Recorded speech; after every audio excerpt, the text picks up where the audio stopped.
So ayun guys, after ilang days lang din dahil Grab food delivery tayo.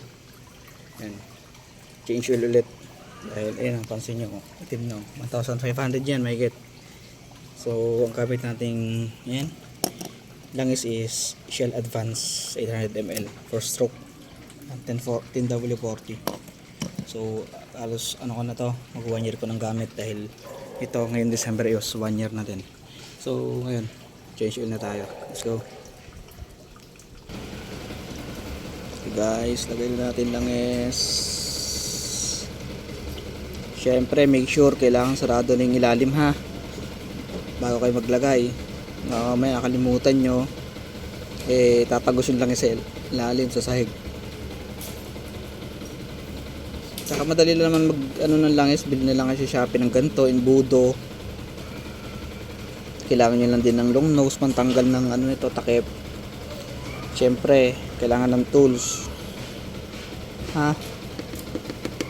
Yan lang, napakasimple lang, home base lang. Tapos ito yung gamit natin guys, wrench.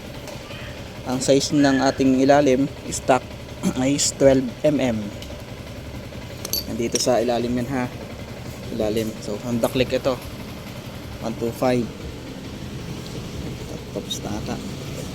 So ayun na, tapos na yun. Tapos lagyan na lang natin tong ating takip.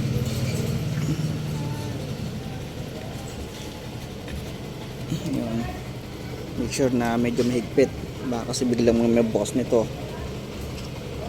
Yun lang, tapos na yun, goods na. Pag change oil na tayo. So ito lang namin gamit guys, pag DIY din sa bahay. Bili kayo sa Shopee nito, imbudo.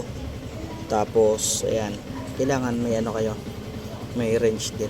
Ano to, Plyman. Nabili ko to 1,000 lang sa mga naglalakad. Kailangan natin ay ayan, 12mm. So yun lang, tapos pwede na to. Tapos o kaya long nose or yung isa